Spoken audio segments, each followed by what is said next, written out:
गीतया श्लोकपाठेन गोविंद स्मृति कीर्तनात् साधु दर्शन मात्रेण तीर्थकोटि फलम लभेत।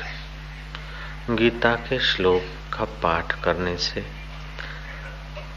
भगवान के नाम का कीर्तन करने से और साधु पुरुष के दर्शन से करोड़ों तीर्थ करने का फल होता है। साधु किसे कहते हैं, ऐसा सवाल अर्जुन के चित्त में उठा है। स्थिति प्रज्ञस्य का भाषा समाधिस्थस्य केशवाः। स्थिति प्रज्ञ पुरुष कैसे रहता है, उसका कैसा आचरण होता है, वो बोलते कैसा है, वो चलता कैसा है, वो लेता देता कैसा है, बैठता कैसा है, उठता कैसा है। तो भगवान ने प्रजाति यदा कामान सर्वान पार्थ मनोगतान आत्मैवात्मनः तुष्ट स्थिति प्रज्ञस्तदोचते करते हुए भिन्न भिन्न उस महापुरुषों के लक्षण बताए, जो वैदी भक्ति, गौणी भक्ति, रसात्मक भक्ति से भी पार ब्रह्मज्ञानी हो गए हैं।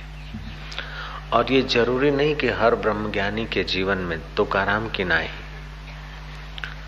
भोजन सामग्री तैयार करने की रुचि और हो, ये जरूरी नहीं। ये जो चमत्कार होते हैं तुकाराम जी महापुरुष के जीवन में या मीरा के जीवन में या और किसी संत महापुरुषों के जीवन में, तो भक्ति प्रधान संतों के जीवन में जो चमत्कार होते हैं वो भगवान की लीला है। भक्त का भाव संपन्न हो जाता है। योग प्रधान किसी पुरुष के जीवन में अगर कुछ अलौकिक घटना घटती है तो ये योग सिद्धियों की शक्ति। और ब्रह्मवेता ब्रह्मज्ञानी के जीवन में ऐसा कुछ होता है तो प्रकृति अपने आप लीला कर लेती है। उच्च कोटि का भक्त, उच्च कोटि का योगी और उच्च कोटि का ज्ञानी कभी इन उपलब्धियों को मेरी नहीं मानता, कभी इन उपलब्धियों से अपने को बड़ा नहीं मानता और कभी इन उपलब्धियों के लिए वो भजन, योग या तत्व ज्ञान नहीं पाता। अपितु ये उपलब्धियां हो जाती है तो हो जाती है, नहीं भी हुई तो भक्त को आकांक्षा नहीं रहती। स्थिति प्रज्ञ पुरुष को इन चीजों से कोई लगाव नहीं रहता। प्रजाति यदा कामान सर्वान पार्थ मनोगतान, जिसकी मन से सारी कामनाएं मिट गई। मन से कामनाएं मिटने पर इतना आदमी महान होता है कि उसका बयान करते करते शास्त्र वेद थक जाते, उसकी महानता का कोई पार नहीं। आदमी तब तक छोटा होता है जब तक उसमें कामनाएं भरी है। जितनी जितनी कामनाएं उसकी क्षीण होती जाती, उतना उतना वो निष्काम नारायण स्वरूप में एक रस होने लगता है। चाह चमारी चुहरी अति नीचन की नीच, तू तो पूर्ण ब्रह्म था जो चाहन होती बीच। तो कुछ कामनाएं ऐसी होती है जो आदमी को अच्छे रास्ते लगाती है और कुछ कामनाएं ऐसी होती जो बुरे रास्ते लगाती है। तो बुरे रास्ते की अपेक्षा अच्छे रास्ते लगाने वाली कामनाएं ठीक है, लेकिन आगे चल के अच्छा और बुरा ये दोनों छूट जाता है। आदमी जब पूर्ण निष्काम होता है तो अच्छे में अच्छा जो परब्रह्म परमात्मा स्वभाव है वो उसका जागृत हो जाता है।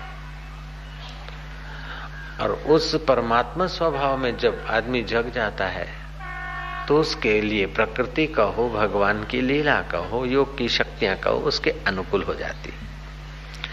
जैसे राज्य सिंहासन मिलने पर राज्य की सुविधाएं, नौकर चाकर सब अपने राजा के इर्द गिर्द अपने को अच्छा कहलाने के लिए लग जाते हैं या करते हैं अपनी ड्यूटी समझकर।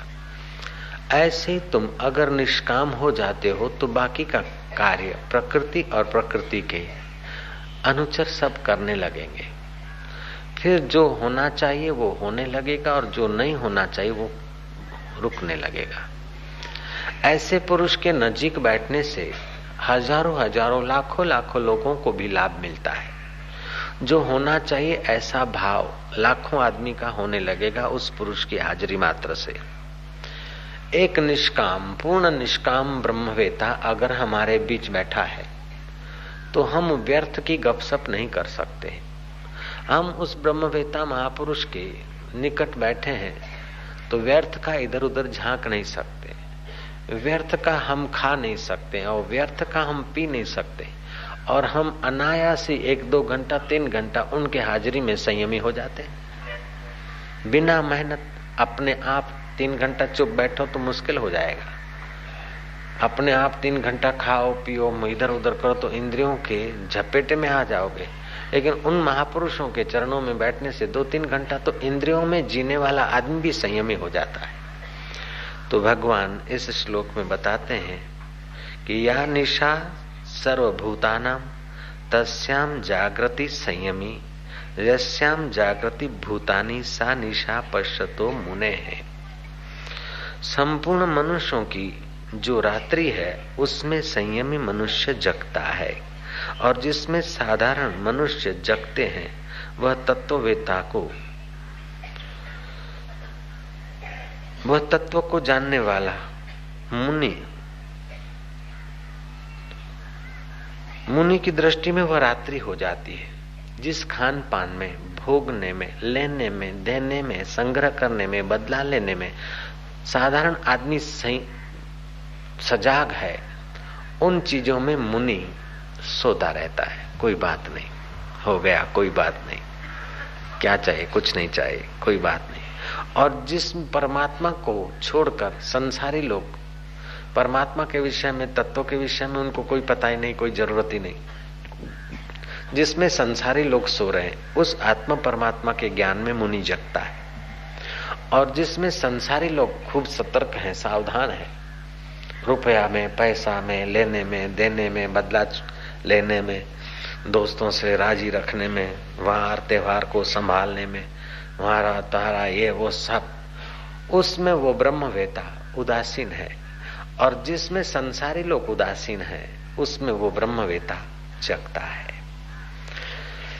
या निशा सर्वभूतानां या निशा सर्वभूतानां तस्यां जागृति संयमी यस्यां जागृति भूतानि सा निशा पश्यतो मुने सा निशा पश्यतो।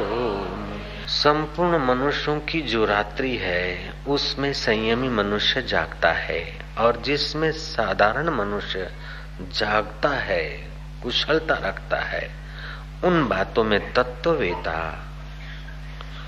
तत्व को जानने वाला मुनि की दृष्टि में वह रात्रि है।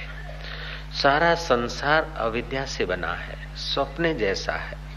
જેમ સ્વપ્નની વસ્તુ લઈને કોઈ જાગી શકે નહીં, તેમ સંસારના રાગ દ્વેષને પકડીને કોઈ આત્મ પરમાત્માને પામી શકે નહીં। સ્વપ્ને હો ભિખારી નૃપરંક નાકપતિ હો જાગે લાભ ન હાનિ કछु तिम प्रपंच जिय जग सो। जैसे स्वप्न रैन का तैसा ये संसार, जागो लोको मत सुओ ना करो नींद से प्यार। जैसे स्वप्न रैन का तैसा ये संसार, आंख खुलने से ही आदमी जगता है ऐसी बात नहीं। आंख खुलने से तो शरीर जगता है, लेकिन ब्रह्म ज्ञान होने से आदमी जगता है, अन्यथा से। तुलसीदास जी कहते हैं, मोह निशा सब सोवनहारा, देखहि स्वप्ने अनेक प्रकारा। ये मोह की रात्रि में सब लोग सो रहे हैं और अनेक प्रकार के स्वप्न देख रहे हैं। जिस शरीर में जाते हैं, जन्म लेते हैं, उस बच्चे को तो पता नहीं, घर वाले खुशियां मनाते हैं, बेटे का जन्म हुआ है। एक साधक ने गुरु को खत लिखा कि बाबा जी मेरे घर बेटे का जन्म हुआ। बाबा जी साधक के जीवन में ब्रह्म ज्ञान लाना चाहते थे। बाबा जी ने कहा, तू झूठ बोलना कब से सीखा है? तारा घरे बेटानो जन्म थयो छे, तद्दन खोटी बात छे, जूठું बोले छे। ते छोकरो પરણેલો છોકરો દીકરાનો બાપ થયેલો લૌકિક રીતે, પણ એને ખબર નહીં કે ગુરુ મહારાજ મને લૌકિક નિશામાંથી જાગૃત કરી અને અલૌકિક તત્વમાં જગાડવા માટે આ ઉત્તર આપે છે કે બાપુ હું જૂઠું નથી બોલતો ને સંતની આગળ જૂઠું બોલવાથી તો મહાપાપ લાગે. હું હવે મારા ઘરે દીકરાનો જન્મ થયો છે. બાપુએ કીધું જૂઠી વાત છે, દીકરાને ખબર જ નથી કે દીકરાનો જન્મ થયો છે. बेटे को पता ही नहीं कि मेरा जन्म हुआ है. दीकरा आने से बाप का जन्म हुआ, उसके पहले तुझे कोई बाप नहीं कह सकता था. अब तू फलाने का बाप हो गया.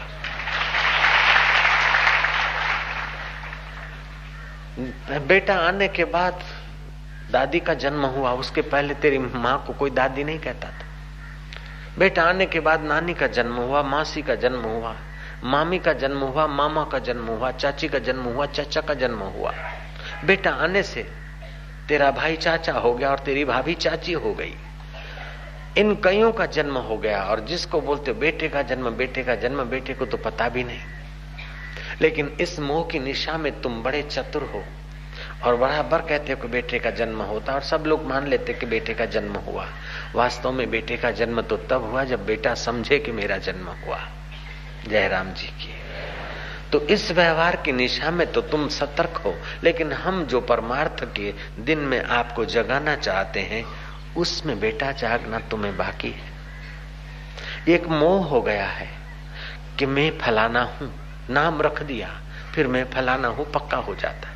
फिर ये फलानी वस्तु मेरी है, फलाना मित्र मेरा है, फलानी जात मेरी है, फलाना भाई मेरा है, फलाना बाप मेरा है, और फलाना मामा मेरा है, फलानी मामी मेरी है, फलाना सासू मेरा है, फलाना ससुरा मेरा है, फलाना गांव मेरा है, फलाना देश मेरा है, फलाना दोस्त मेरा है, फलाना दुश्मन मेरा है. लेकिन ये फलाने फलाने मेरे मेरे जिससे दिखते हैं उस चैतन्य आत्मा को मेरा है और मैं उसका हूं, ऐसा ज्ञान पाने वाला धन्य हो जाता है. समुद्र तो एक ही एक.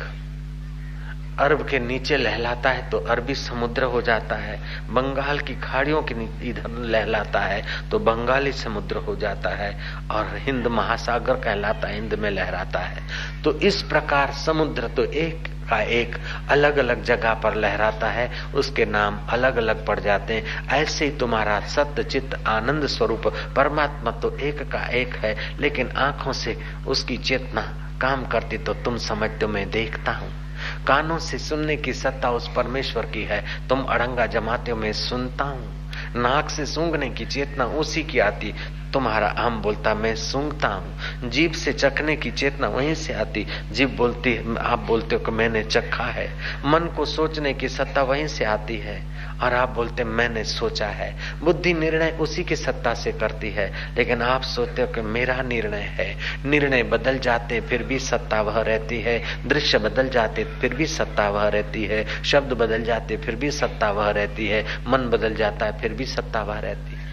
लोग बोलते हैं नेपोलियन बोनापार्ट युद्ध के मैदान में जीत गया, लेकिन वो कब जीतता है पता है? वो युद्ध करते समय इतना तो युद्ध में तदाकार हो जाता है कि उसका मैं खो जाता है, उसका मैं खो जाता है. मानो यंत्र की पुतली की नाई आगे धंसता जाता है और उसे सफलता पर सफलता मिलती है और व्यवहार में दिखता भी है उसको सफलता मिल रही, लेकिन वो उसका जब मैं हटता है और उसका चैतन्य उस युद्ध के कर्म के भूमि में उतर आता है पूरा, उसके अहम की परतें चीरकर जब उसकी वृत्ति वहां चली आती है कर्म में, तो जीत होती. वृक्ष में ग्राहित्व शक्ति है, लगता है कि वृक्ष बड़ा हो रहा है, लेकिन वृक्ष में ग्राहित्व शक्ति जो है वो तुम्हारे चैतन्य की है. मनुष्य में कर्म की शक्ति है वो चैतन्य की है, मन में सोचने की शक्ति वो परमात्मा की है. लेकिन मन अगर मोह में आ जाता तो मेरा बेटा दुखी हो जाएगा, मेरा मकान, मेरी जाति. जब आदमी मैं और मेरे की छोटी दीवारें तोड़ता है अथवा कर्म में ऐसा लग जाता कि मैं और मेरे की दीवारें नहीवत हो जाती है, तब उसके द्वारा बड़े बड़े काम होने लगते हैं और कार्य करने की थकान भी नहीं होती, अच्छे अच्छे निर्णय होते हैं. और जब मैं और मेरा आ जाता है तो अच्छे आदमी से भी छोटे छोटे निर्णय होते हैं. एक मजदूर है बंदर पर, बोरे सी रहा है, उठा के खड़क रहा है, काम करता जा रहा है, लेकिन काम करते समय वो अपने को भूला हुआ है। 12 बज गए, दूसरे लोग छुट्टी पर छूट गए, लेकिन उन 2-4 आदमियों को तो ऐसा होड़ लगी है कि करते जा रहे, कि थोड़ा है करते जा रहे। फिर दूसरे लोग आते कि अरे कब खाओगे, 1 बज गया है, 12 की विसल पूरी हो गई, अब तो 1 बज गया, तुम क्या कर रहे? उनको याद आता कि हाँ देह में आ गए, थकान होती है, छोड़ दो अब, थक गए। क्योंकि जब देह में आए तो देह के गुण धर्म तुम्हारे चित्त पर प्रभाव डालते हैं, और काम करते करते देह होते हुए भी काम में इतने तल्लीन हो गए कि देह को तुमने भुला दिया। तो मजदूरी का काम भी तुम्हें आनंद देता है। कबड्डी खेलते हो, कबड्डी से क्या खाक मजा आता है, क्रिकेट से क्या खाक मजा आता है, लेकिन क्रिकेट खेलते खेलते खिलाड़ी अपने मैं और मेरे को अनजाने में ही मैं और मेरे को भूल जाता है, तो बढ़िया दाव उसके सफल होती है, विकेट वो जीत लेता है। और दर्शक देखते देखते ए करते करते अपने मैं को, इस शुद्र अहम को भूल जाता है। तभी अंदर से आत्मा से आनंद आता है। खिलाड़ी दर्शकों को आनंद नहीं देते, खिलाड़ी की तो केवल खेल में तदाकारता होती है, और दर्शक उसको देखते देखते मैं और मेरा भूलता है। तब आनंद स्वरूप उस परमात्मा का होता है। नर्तक नृत्य करता है, नृत्य करते करते जब चतुराई से नृत्य करता है तो उसका नृत्य रसहीन हो जाएगा। नृत्य करते करते जब नृत्यमय हो जाता है, नृत्य में नर्तक खो जाता है, नर्तक का मैं और मेरा, उसके द्वारा नृत्य बढ़िया होता है। बच्चा क्यों प्यारा लगता है पता है आपको? तुतली भाषा बोलता है, बोलने का ढंग नहीं, माँ को माँ ठीक से नहीं बोल सकता है, गुरु को गुरु बोल देता है, फिर भी प्यारा लगता है। क्यों? कि उसका मैं अभी सुषुप्त है। वो तोतली भाषा बोलता है, बड़े बड़े साहबों का मन मोहित कर लेता है। फिर चाहे वो नेता हो, चाहे जनता हो, चाहे करोड़पति हो, चाहे देसी हो, परदेसी हो, नन्ना मुन्ना सबको प्यारा लगता है। और वो शहंशाह के नाई खेलता रहता है, आकाश से बातें करता रहता है, लातों पर लातों घुमाता रहता है। बड़े बड़े लोग उसके सौंदर्य के, उसकी मिठास के गुलाम हो जाते, बेचे को लेते हैं। और कुछ नहीं, बेटा तो किसी को आमंत्रित नहीं करता है, लेकिन आया गया मेहमान बेटे के गाल पर हाथ रख देता है, उसके तरफ निहार के उसकी खुशामद करने लग जाता है।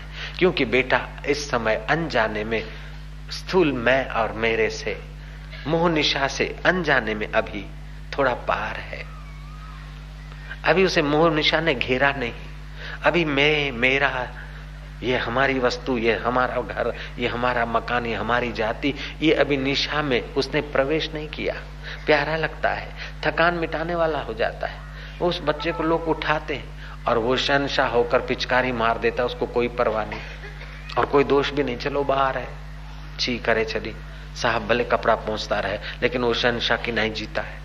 जब वो बच्चा थोड़ा बड़ा होता है, ये खिलौने मेरे हैं, ये मम्मी मेरी है, डैडी मेरा है, डेरा मेरी है, जब ऐसा आ गया फिर वो डांटने के काबिल हो जाता है, दुखी होने के काबिल हो जाता है, अशांत होता है। खिलौनों में मोह होता है तो उसकी अशांति होती है, मैं मेरे में मोह होता है, ज्यों ज्यों मैं मेरे का मोह पनपता है त्यों त्यों उसको अशांति, भय, चिंता घेरने लगती है। वो स्वर्गीय सुख से नीचे आ जाता है।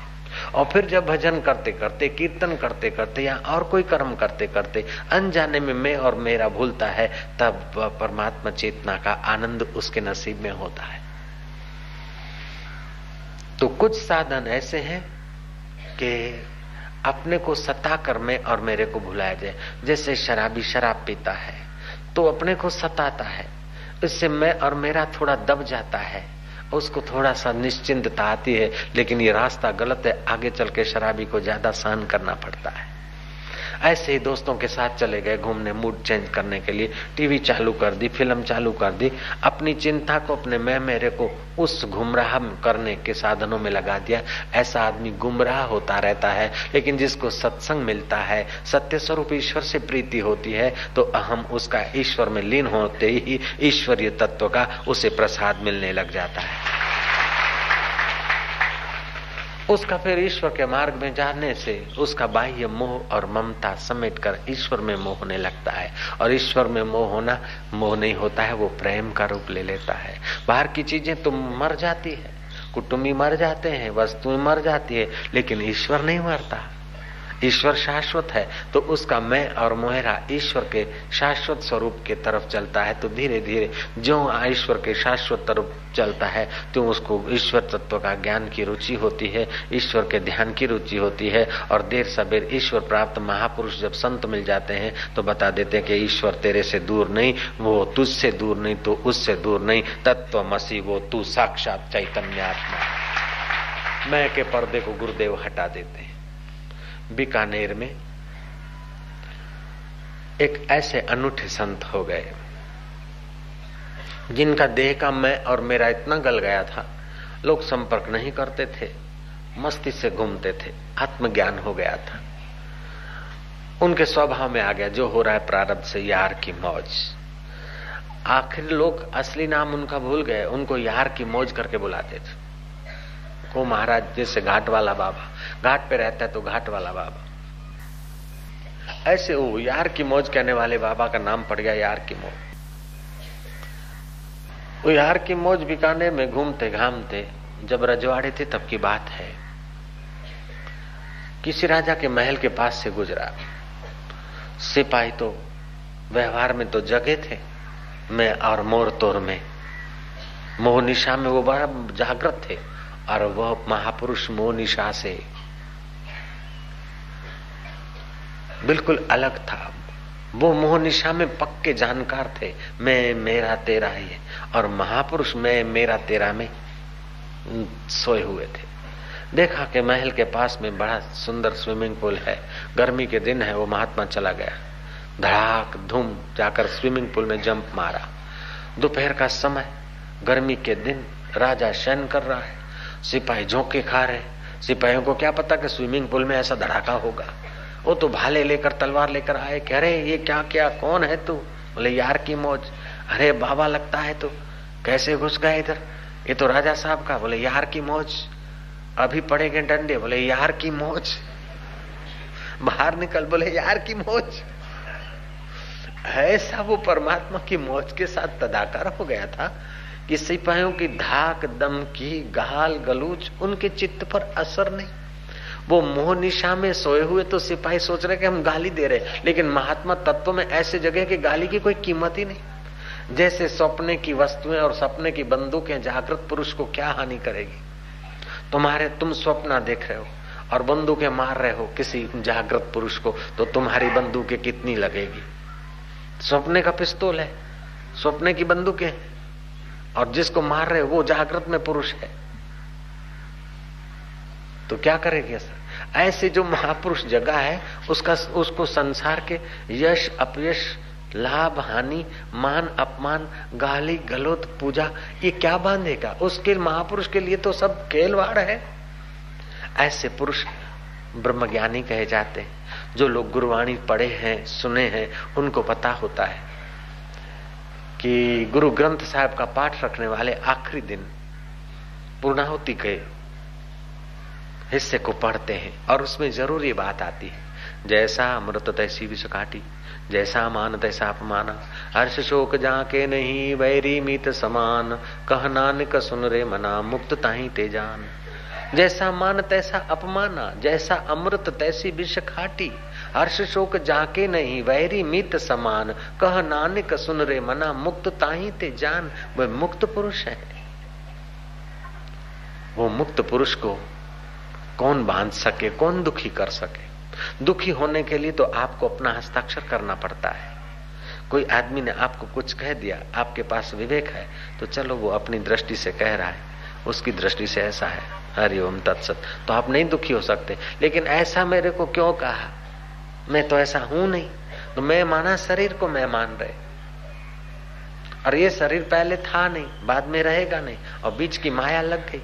शरीर के लिए दो शब्द किसी ने कड़े कहे तो परेशान हो गए, जरा दो शब्द खुशामत के कहे तो पूंछ हिलाने लग गए। क्यों? कि हम इसी में जी रहे, हम इसी के साथ जुड़ गए। जो वास्तविक हम है उसका हमें पता नहीं। इसी का नाम मोह, तुलसीदास जी बोलते हैं, मोह निशा सब सोवनहारा, देखें स्वप्ने अनेक प्रकार।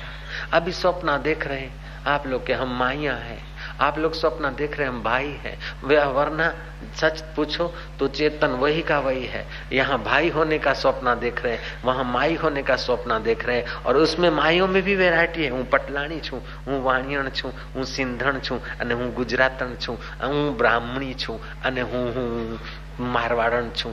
भाइयों में भी अनेक सपने देख रहे। ये सारे के सारे सपने हैं।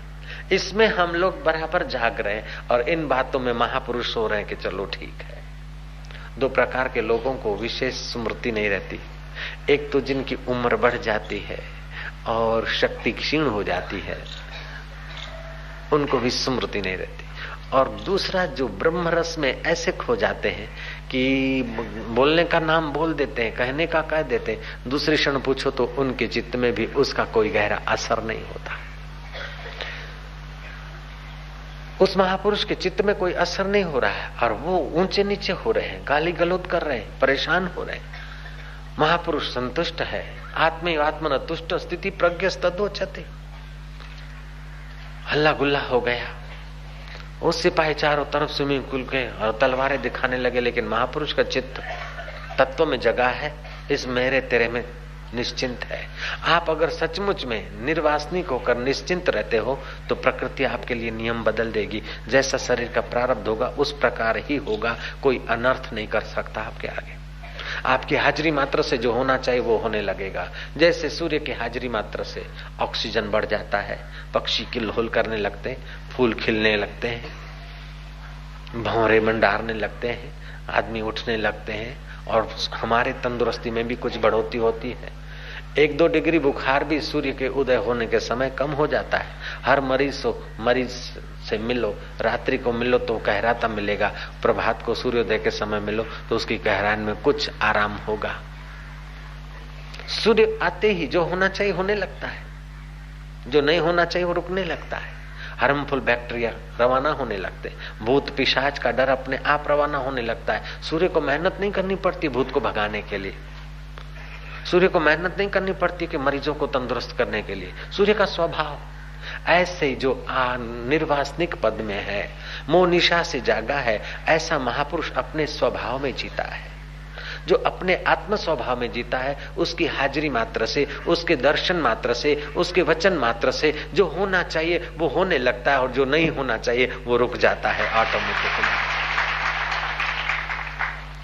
सरकार को कायदे बनाने पड़ते हैं, शराब न पियो, फिर भी लोग उस रेंज में नहीं पीते हैं तो राजस्थान जाके पीते हैं, यूपी में जाके पीते हैं, खूब पीते हैं, कसर निकालते हैं, अथवा महाराष्ट्र में जाकर पीते हैं, गुजरात में भी छुप छुप के तो हजारों लाखों लोग पीते हैं। लेकिन महापुरुष के चरणों में आ गए और शराब नहीं पीना चाहिए तंदुरुस्ती की दृष्टि से, पवित्रता की दृष्टि से, शांति और आनंद की दृष्टि से। महापुरुष के संपर्क में आप आते जाते रहे, ऑटोमेटिकली आपका शराब छूट जाएगा। फिर आपको मुफ्त में गुजरात में मिले, महाराष्ट्र में मिले, यूपी सीपी में मिले, आप नहीं पिएंगे। दुबई में मिले नहीं पिएंगे, आप अमेरिका में मिले आप नहीं पिएंगे। जो होना चाहिए वो उनकी मुलाकात से हो गया और जो नहीं होना चाहिए उनकी मुलाकात से रुक गया। ऐसे महापुरुष ही पृथ्वी पर सचमुच सुधार करते हैं।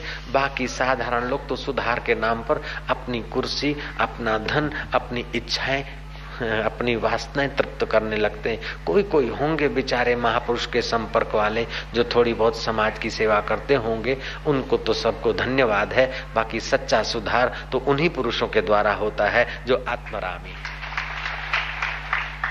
आत्मा आनंद में मस्त है, करे वेदांती खेल, मोह कभी ना ठग सके, क्योंकि इच्छा नहीं लवलेश। पूर्ण गुरु की कृपा मिली, पूर्ण गुरु का ज्ञान। पूर्ण गुरु का ज्ञान कहता है या निशा सर्वभूतानाम तस्याम जागृति संयमी, यस्याम जागृति भूतानी सा निशा पश्यतो मुने है। जिसमें भूतानी कहा, भूतानी माना जीव जंतु, साधारण लोग। साधारण लोग क्या है, खाते हैं, पीते हैं, सोते हैं, दुख आए तो घबराते हैं और सुख आए तो खुश हो जाते हैं। ये साधारण जीवों का स्वभाव। और मनुष्य भी अगर ऐसा ही करने लग जाए तो उस मनुष्य को भी भगवान ने भूतानी कह दिया, वैसे ही साधारण में गिन लिया। लेकिन उससे अलग मनुष्य अपनी योग्यता के अनुसार अगर संयम करता है, संग्रह से, भोग से, विकारों से थोड़ा संयम करके आत्मा के तरफ चलता है, भगवत भक्ति के तरफ चलता है, सत्कर्म और सेवा के तरफ चलता है, तो कुछ न कुछ संयम करता है, तो आदमी धीरे धीरे संयम के बल से जागृत हो जाता है, तत्व में, ज्ञान में जाग जाता है। जिस अज्ञान से आदमी रो रहा था, दुखी हो रहा था, संयमी पुरुष का थोड़ा सा ज्ञान मिलता है तो हजारों दुखी आदमी निर्दुख होने लगते हैं, हजारों अज्ञानी आदमियों को ज्ञान मिलने लगता है, अशांत आदमी को शांति मिलने लगती है, अभक्तों को भक्ति मिलने लगती है और नास्तिक को आस्तिकता मिलने लगती है, नुगुरों को सगुरापना होने का सौभाग्य मिलता है और सगुरों को साक्षात्कार के दिन नजदीक दिखता है।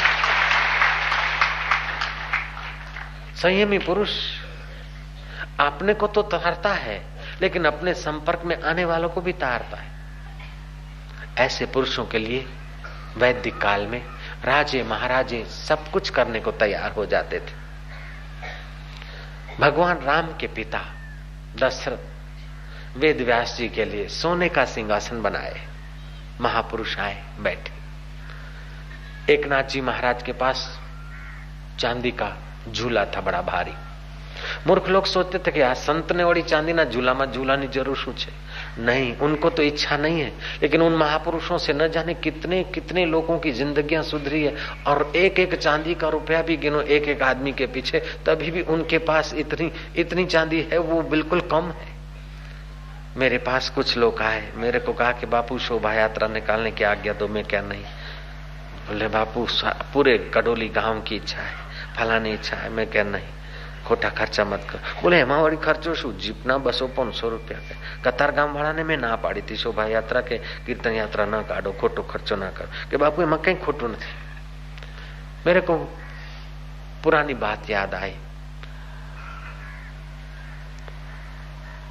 इंदिरा जिस समय प्राइम मिनिस्टर थी, उसका दौरा हुआ गुजरात में, तो महसाणा में आना हुआ। तो महसाणा के लोगों ने, कार्यकर्ताओं ने उनके लिए ठहरने का कुछ बंदोबस्त किया। तो वहां के कार्यकर्ताओं ने कहा कि स्वामी जी हमने 40,000 रुपए खर्च किए इंदिरा जी के हाथ पैर धोने के लिए बाथरूम के, लेकिन उसको टाइम ही नहीं मिला। हमारे 40,000 एक लोटा पानी का अगर ढोल के जाती, अरे 1-2 बूंद पानी की फेंक जाती, तो भी हम समझते कि हमारा बाथरूम बनाना स्वार्थक हो गया। इतना फालतू खर्चा होता है। एक लोटा क्या, एक कुल्ला पानी कर जाती तो भी समझते कि मेहनत वसूल।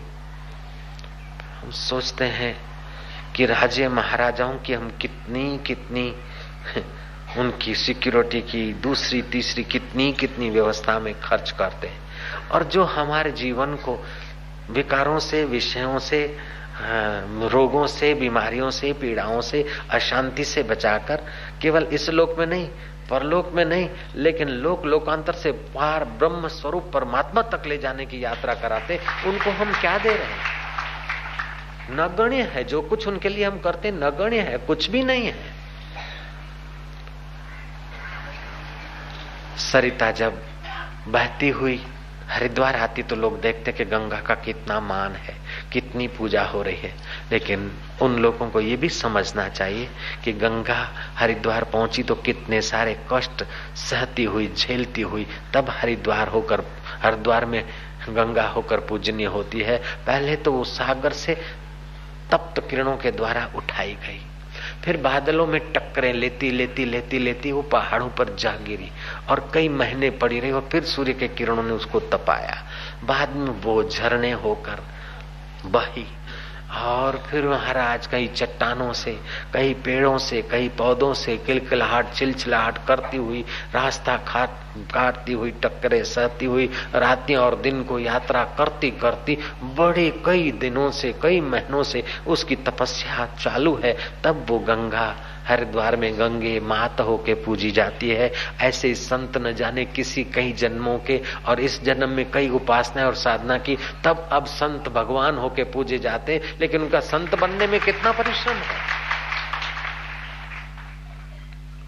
मिट्टी का घड़ा पका है, उसमें पानी डालते, घड़े का आदर करते, स्वस्तिक बनाते हैं, लेकिन उस स्वस्तिक से पूजा जाता है या घड़े में शोभा देता है, पानी भरा हुआ घड़ा शोभा देता है, या घर वालों की सबकी नजर उस घड़े पर जाती है, लेकिन सबको आकर्षित करने का उसमें शक्ति कब कैसे आई?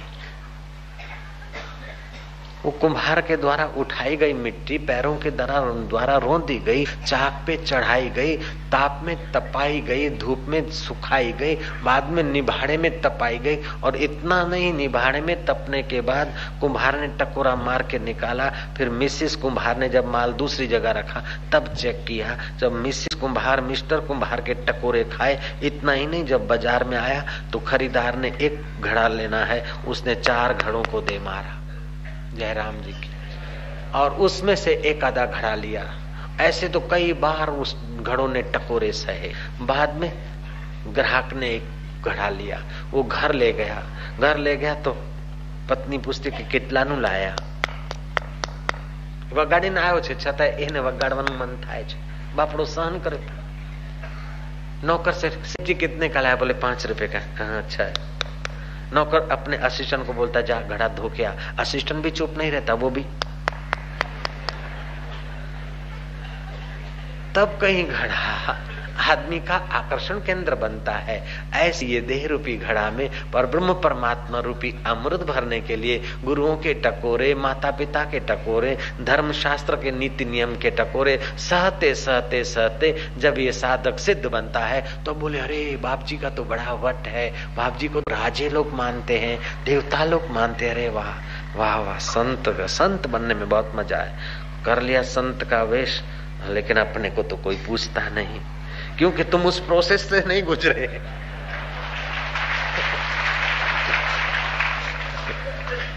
नारायण नारायण नारायण नारायण, और क्या, सीधी तो बात है। अच्छा, तो वो प्रोसेस कैसा है? कठिन भी नहीं है, अटपटा भी नहीं है, असंभव भी नहीं है। केवल यह है कि जो हमारा मन संग्रह में लगा है, जो हमारा मन मोह में लगा है, जो हमारा मन संसार की नश्वर चीजों में लगा है, उस मन को ये समझा दें कि नश्वर चीजें जितनी भाग्य में होगी शरीर उतनी रहेगी, बाकी का खामखा का चिंतन है। और नश्वर संबंध कितने भी संभालो एक दूसरे को छोड़ के चले जाएंगे। तो उन संबंधों से भगवान के नाते काम करो और भगवान को, अपना आत्मा परमात्मा को प्यार करते हुए उसके विषय का ज्ञान प्राप्त करो। यहाँ का श्लोक आज का है, संपूर्ण मनुष्यों की जो रात्रि है उसमें संयमी मनुष्य जगता है। जिस संपूर्ण जीव जिसको रात्रि समझते हैं, कुछ नहीं, आत्मा क्या, परमात्मा क्या, तत्व ज्ञान क्या, जिसके विषय में पता नहीं, अज्ञात है, उसको वो ज्ञानी ठीक से जानता है। और जिसमें राग में, द्वेष में, मेरे में, तेरे में संसारी लोग पक्के होशियार है, उसमें ज्ञानी भूला रहता है। तो राग द्वेष करके सुनाए जा रहे थे कि बाबा मुफ्त का खा के मोटा हो गया, ऐसा हो गया, लेकिन बाबा तो अब निकलेगा कि नहीं निकलेगा? तुकारा से बोलते, बोले यार की मौज, अभी भाला भोंक देंगे, बोले यार की मौज। तलवार देखता है चमचम चमक रही है, सिर काट के फेंक देंगे, निकल बाहर, फलाने के, बोले यार की मौज। वो उबल रहे लेकिन बाबा को कोई असर नहीं होती। जयराम जी की। क्यों भाई? दलदल में, कीचड़ में गंदे जीवड़े भी होते हैं और सुंदर कमल भी होता है। ऐसे संसार के दलदल में निशा में रमने वाले, तुच्छ जीवन जीने वाले भी जीव होते हैं, और संसार रूपी कीचड़ में होते हुए भी संसार के प्रभाव से पार जल कमलवत कोई ब्रह्मज्ञानी संत भी तो होते हैं। है तो वही संसार। आखिर बाबा को नहा धो के बाहर निकलना है। अब प्रकृति ने करवट ली। वो मूर्ख लोग कहीं गलती न कर बैठे, वो प्रारब्ध महापुरुष का ऐसा है नहीं, यहाँ मृत्यु का या कुछ। वो महाराज तो निर्भीक होके बाहर निकले, उसके पहले राजा की एकाएक नींद खुल गई। खिड़की से देखा शोर बकोर हो रहा है और भाले दिखा रहे, तलवार दिखा रहे। राजा चिल्लाया कि ठहरो ठहरो, क्या हो रहा है? भागता हुआ आया, देखता कि महात्मा तैर रहे हैं और वो लोग चिढ़ रहे। बाबा को पूछा कहां से आए महाराज? बोले यार की मौज। ये क्या कर रहे? बोले यार की मौज। महाराज ये किसका है? यार का है, यार की मौज। राजा तो आखिर साधारण आदमी से तो राजा बुद्धिमान होता ही है। वो साधारण आदमी तो बड़बड़ाहट कर रहे थे। राजा ने देखा कि कोई साधारण फकीर नहीं है, ये तो यार की मौज में ऐसा रंग गया कि यार ही यार दिख रहा है। महाराज इन मूर्खों को क्षमा कर देना, यार की मौज। महाराज आप नाराज मत होना, यार की मौज। उनको तो यार की मौज की, यार के सिवा कुछ दिखता नहीं, तो राजी नाराजी क्या।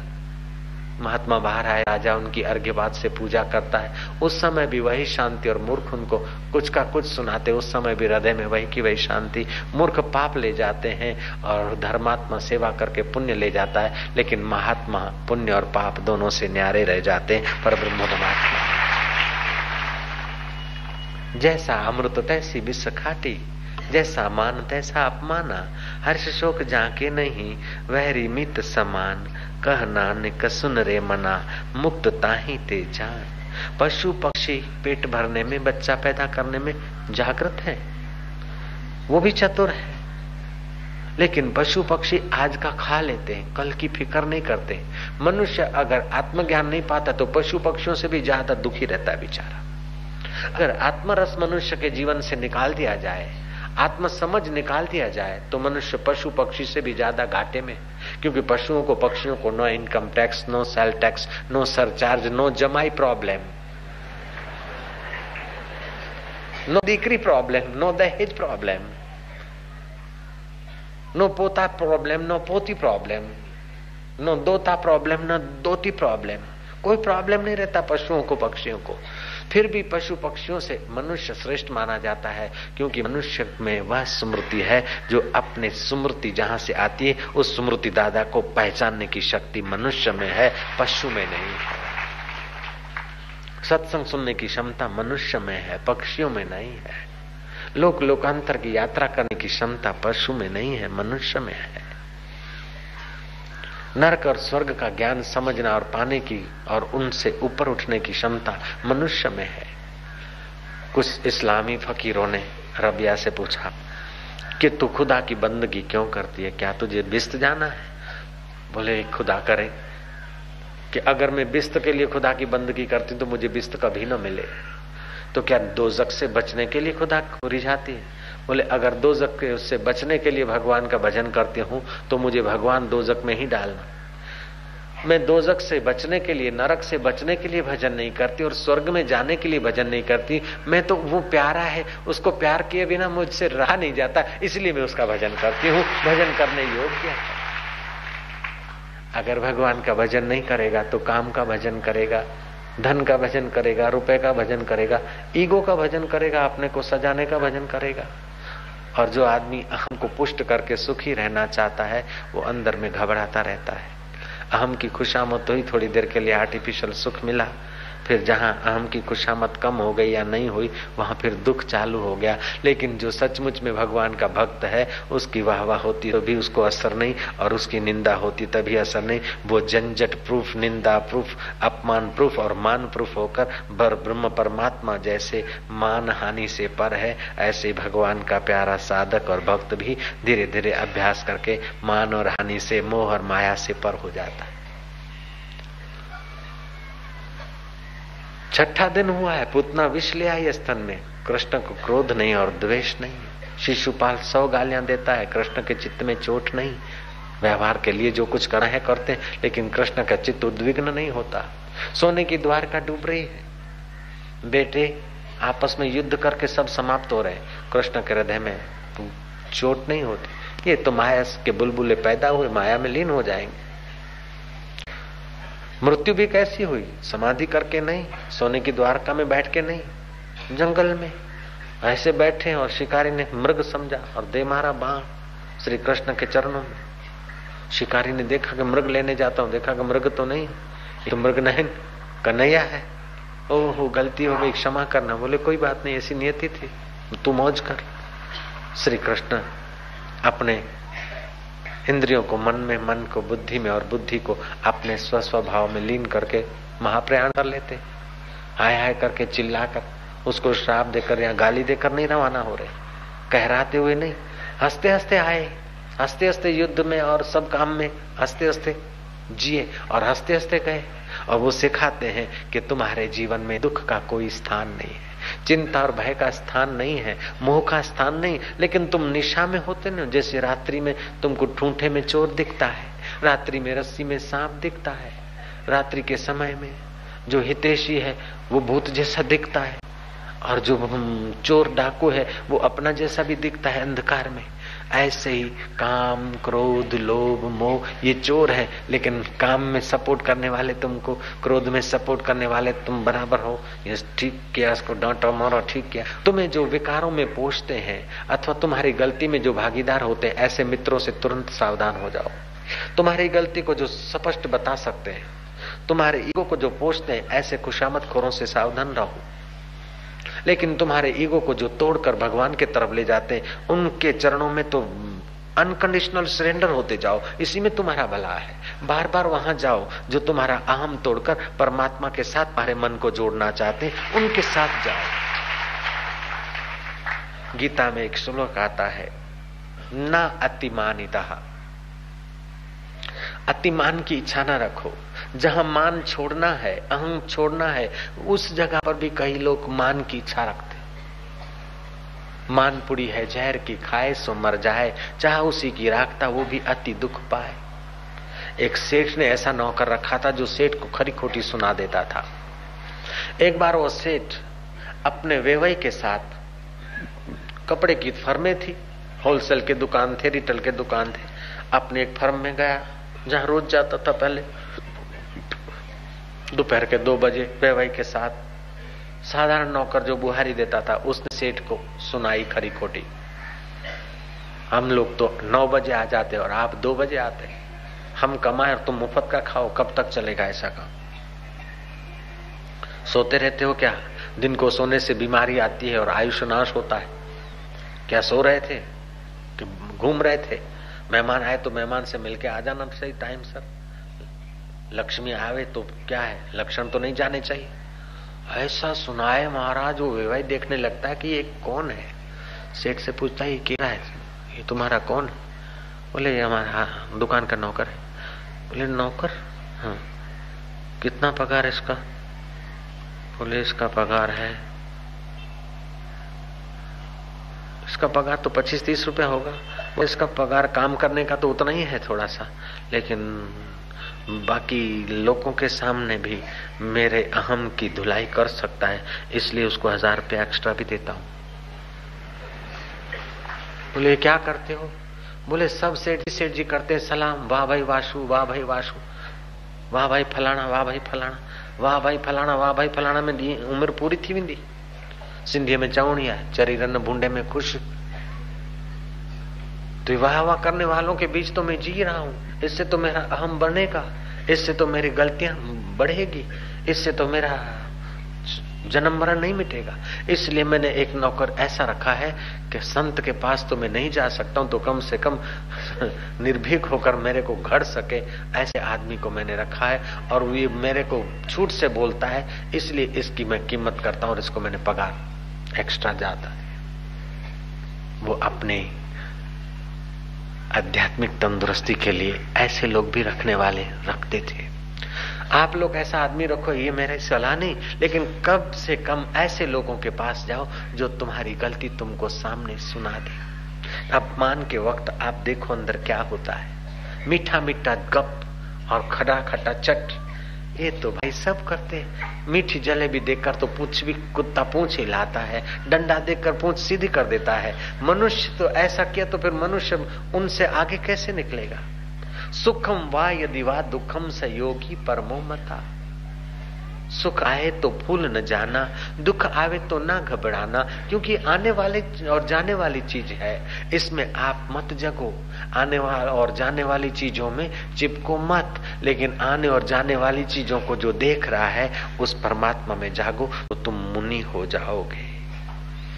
जो मनन करके आत्मा परमात्मा को पा लेता है, या निशा सर्वभूतानाम तस्याम जागृति संयमी, जो संयमी है, अर्थात जो आत्म परमात्मा तत्व का चिंतन करता है, अपने मन को इधर उधर की खटपट से बचा के संयम करता है, ऐसा संयमी, उसमें अभी जीव भाव है, अभी वो करता है। वो संयमी जब परिपक्व होता है तो फिर तस्याम जागृति भूतानि सा निशा पश्यतो मुने, यस्याम जागृति भूतानि सा निशा पश्यतो मुने, फिर वो मुनि बन जाता है, जिसमें दूसरे लोग, जिसमें संसारी लोग जागृत हैं, उस जागृत को मुनि रात्रि देखता है, अर्थात वो दृष्टा हो जाता है। लोगों की रीत भात का, लोगों की खरे खोटे का वो दृष्टा हो जाता है। अब वो जीव नहीं रहा, वो अब संयमी नहीं रहा, वो बेसंयमी भी नहीं रहा।